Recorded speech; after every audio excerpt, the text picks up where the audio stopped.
The greatest prophet of the 20th century left behind chilling prophecies for the era you are living in. Perhaps you will witness some of them in the near future. In fact, when one of them comes to pass, we will understand that we have only a few days left in the world. If you are a rational person thinking, which prophet's predictions have ever come true, then yes, you are right. But this time, the situation is truly different. Before you is Edgar Cayce. I am not going to talk about cryptic, symbolic words that can be patched onto the events of any era, like those of Baba Vanga or Nostradamus. We are talking about over 14,300 recorded readings, confirmed by thousands of witnesses. While in a trance state, he was subjected to painful procedures, including needles, by skeptical doctors testing his reactions. These are not cryptic verses. They are clear diagnoses, medicinal formulas, geographical coordinates, and historical claims. So what concerns us? Why are we interested in this man among dozens of prophets? Because Edgar Cayce describes to us when the next cataclysm will occur. So what did an ordinary man like Edgar Cayce go through to possess such a power? How are his great prophecies, which concern the whole world and resemble a doomsday scenario, coming true step by step? Was he truly entering the universe's secret library? Or could all of this be proof of a talent hidden within each of us? If so, perhaps you too are touching that door when you fall asleep. Let's open the file. Our story begins with Edgar Cayce, born in 1877 in a rural region of Kentucky to a poor farming family. As a child, he was more introverted than others, the sixth child of a modest and deeply religious family. At that time, his only dream was to become a minister. His family's financial situation did not even allow him to complete his high school education. He always struggled with his lessons throughout his school life, especially with spelling. But on one strange night, everything would change. One night at the age of 13, while studying a spelling lesson with his father, he failed again and was knocked from his chair by a slap. The day before, he had felt the presence of an elegant lady while reading the Bible in a small shelter in the woods behind their house. After the slap, he heard the same voice again, this time from within. The voice told him, "If you can sleep a little, we can help you." Begging his father, Edgar said, "Just let me rest for 5 minutes. I will do my homework." When his father went to the kitchen, Edgar placed the spelling book under his head like a pillow and fell asleep. After a while, his father returned, woke Edgar up, and started the test. The first miracle was about to happen. Edgar had memorized not just that lesson, but every word, every picture, and even the page numbers in the book. For Edgar, this event was the first sign of the mysterious ability that would stay with him for his entire life. He could copy information into his subconscious by sleeping on books. Thanks to this ability, he became a bright student at his school, but he himself did not know how it happened. Edgar's father, Leslie Cayce, also had a strange characteristic. Snakes were drawn to him. If he put his hat on the ground in a field, snakes would come and coil around it. He became so disturbed by this that he eventually had to give up farming. His grandfather, on the other hand, was known as a water witch. He could find underground water sources using a forked hazel branch. It was also said that he had abilities like moving objects and making brooms dance, which only his wife ever saw. These strange experiences made themselves felt throughout every period of Edgar's life. One day, while playing football at school, Edgar took a hard blow to his spine. That evening, he began to act strangely, laughing hysterically and even scattering coffee beans like seeds. His family, deeply worried by his abnormal behavior and what seemed like partial paralysis, put him to bed to rest. As they did, he suddenly entered a trance-like state and gave a recipe for a poultice. He said this poultice should be applied to the base of his brain. His family, with nothing to lose, applied the recipe. And the next morning, Edgar woke up, with no memory of the event, completely healthy. Edgar's childhood was surrounded by incredibly vivid and interactive beings that did not seem to be mere products of imagination. These beings, whom he called his playmates, were always the same height as him. As Edgar grew, so did they. Sometimes they appeared as only boys, other times only as girls. Others couldn't see these beings, but his mother sometimes could. In fact, on one occasion she looked out the window and said, "Your playmates are waiting for you." And when Edgar went outside, he found them playing in the hayloft. Once, when he went to a stream with a friend named Anasse, they encountered another little folk there. However, these beings refused to play with them, saying, "We have never been girls or boys. We prefer to play with the dragonflies." This detail is an interesting proof that Edgar interacted with different kinds of entities. In his early 20s, Edgar Cayce's life began to turn into a nightmare. He almost completely lost his voice due to a sudden, severe laryngitis. For months, he could only speak in a whisper, and the doctors he visited and the treatments he tried were all fruitless. Losing his photography job, which he barely made a living from, and fearing he could no longer provide for his family, he entered the most hopeless period of his life. Just as he was losing all hope, he met a man named Al Lane, who was interested in hypnosis as a hobby. Al had an idea and offered to help him. The idea was simple. He suggested that the special state of sleep Edgar entered as a child to memorize books could be used to treat this illness. On March 31st, 1901, with Lane's help, Edgar entered a self-induced trance state. Let's give you a brief piece of information here. This trance state that Edgar entered is a type of hypnosis. However, this does not make him a stage magician. On the contrary, it makes him the most powerful and well-documented 20th century example of the mysterious phenomenon of somnambulism at the very root of hypnosis.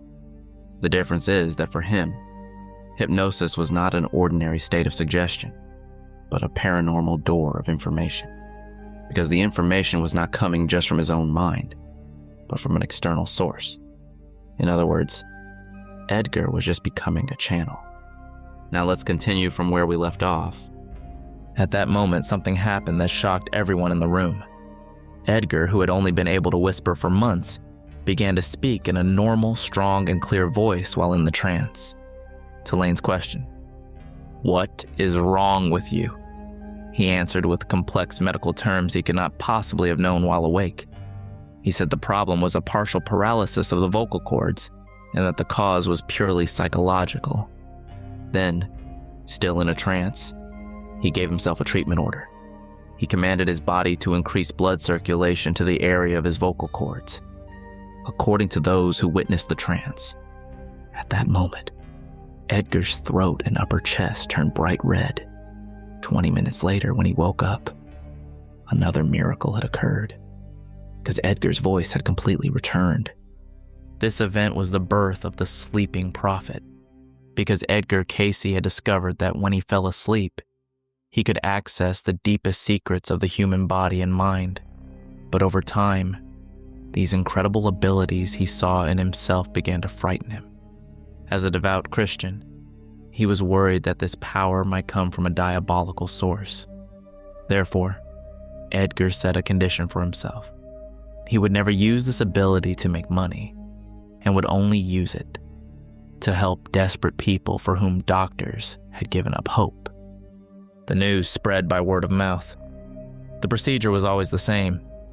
A patient, no matter where they were in the country, would send their name and address to Edgar. Edgar, without ever seeing this person hundreds of kilometers away, would lie down on his couch, enter a trance, and begin to speak as if the patient's body were right in front of him. The diagnoses he gave astounded the doctors of the era. For example, in one case, he not only described an old, unknown medicine called oil of smoke, which doctors couldn't find, but he even stated that the medicine could be found in a forgotten bottle on the back shelf of a pharmacy in Louisville, behind another medicine, and the pharmacist found the medicine in the exact location described. In another example, a little girl named Amy Dietrich began to have severe convulsions after a bout of the flu, and her mental development stopped. The best doctors of the time said it was a rare, incurable brain disease and gave up hope. In a reading in 1902, Edgar completely rejected the doctor's diagnosis. He said the problem was not in the brain, but in the spine. He stated that a few days before catching the flu, the little girl had slipped while getting out of a carriage, hit her back on the step, and the flu germs had settled into a spinal injury that occurred at that moment. The little girl's mother was shocked when she heard this diagnosis, because she had completely forgotten about that accident and had told no one. After the spinal treatments described by Edgar were applied, the little girl's seizures stopped, and her mental development continued from where it had left off. Among those who benefited from Edgar Cayce's services were some of the most important and famous names of that era, from presidents to inventors, from composers to publishers. Woodrow Wilson, the 28th President of the United States, sought help from Edgar for both his health after the stroke he suffered, especially after World War I, and for spiritual guidance while establishing the League of Nations. The famous inventor Thomas Edison, who was greatly interested in Edgar's paranormal abilities, is alleged to have consulted him on various matters. The famous composer George Gershwin is said to have sought help from Edgar for his health problems, a brain tumor, especially in the final period of his life. Dr. Münsterberg from Harvard University, one of the most famous psychologists of the time, came to his town to expose Edgar. However, after his investigations and talks with witnesses, he was astonished and became convinced that Edgar was not a fraud. These and many other famous names are mentioned, especially by biographers like Sidney Kirkpatrick, who had full access to the Association for Research and Enlightenment archives. All of this shows that Edgar was not just a local healer, but a phenomenon with a national impact. Throughout his life, Edgar performed more than 14,300 readings in a trance state, which were recorded by his wife Gertrude, and later his secretary Gladys Davis. These readings are still archived today by the Association for Research and Enlightenment in Virginia. If you think the oddities are limited to this, you are mistaken, because the real oddities begin after this. For years, Edgar, who only performed health readings, would have his life completely changed in the autumn of 1923 by a question from a wealthy printer named Arthur Lammers. Lammers had not come for a medical problem, but for a philosophical one. Is there any truth to astrology? Edgar entered a trance, as usual. But this time, instead of describing the anatomy of a body, he began to talk about the effects of the stars and planets on the soul, about reincarnation, and about past lives. He said that Lammers had been a monk in a previous life. While in a trance, Edgar also explained that he accessed this information through the Akashic Records. The concept of the Akashic Records can be defined as a cosmic library, or the hard drive of the universe, independent of time and space, where every thought, action, and experience of every soul is recorded. Edgar, when he fell asleep, was entering this library and could read a person's book. When he awoke, he was horrified to hear that he had talked about reincarnation in past lives in Atlantis, because all these ideas were completely contrary to his Christian beliefs. He began to seriously consider giving up his ability. On a day when he was on the verge of giving up, he gathered his courage, entered a trance, and tried to ask himself a question. Is what I am doing right? The answer from the entranced Edgar was clear. Test this information. If it helps people and makes them better individuals, then it is the work of God. It was after this event that Edgar Cayce's readings moved to a new dimension. because he was now not just a healer, but a prophet who read the past of souls and the future of the planet. The year is 1919. Just after World War I, while President Woodrow Wilson was in Versailles to establish the League of Nations, Edgar was asked if these peace efforts would be successful. The entranced Edgar said that if Wilson's goal was not achieved, and the world did not truly unite, a new and greater world war would occur, a war that would make the previous one seem small. What was even more shocking was that he gave a date for the start of this new war, 20 years in advance. The war will begin around 1940, and the same forces will start the trouble. As history knows, the League of Nations failed, World War II began in 1939, and the unresolved issues left over from World War I were triggered by the same forces. The year prediction was almost perfect. As 1929 approached, Edgar, who frequently warned his clients investing in the stock market to get out of speculative markets and invest their money in land, made prophecies that a great financial power was heading for a collapse and that people would suffer great losses. When 1929 came, the stock markets crashed and the Great Depression began. The clients who listened to Edgar's warnings and withdrew their money survived this devastation, financially unharmed. Those who did not believe suffered a great collapse. During World War II, Edgar performed a reading on President Roosevelt's health and stated that he would not complete his term of office. Roosevelt passed away in 1945, shortly after being elected for his fourth term. In a reading from 1939, which emerged after Edgar's death, it is alleged that he said, "A Catholic president elected at a young age would be assassinated." John F. Kennedy was elected in 1960 and was assassinated in 1963. One of his most interesting prophecies is related to the Giza Plateau in Egypt. He said that under the right paw of the Sphinx, there is a secret hall of records containing the entire history, technology, and wisdom of Atlantis. And he stated that this hall would be discovered in our age, when human consciousness reached a sufficient level, that is, in the late 20th or early 21st century. And so it was. Recent radar and muon scans have confirmed that, far beyond official explanations, there are secret corridors, chambers, and surprising underground structures labeled as anomalies. Although Edgar's Hall of Records has not yet been found, modern science is, albeit unwillingly, proving that there is something in the place he indicated.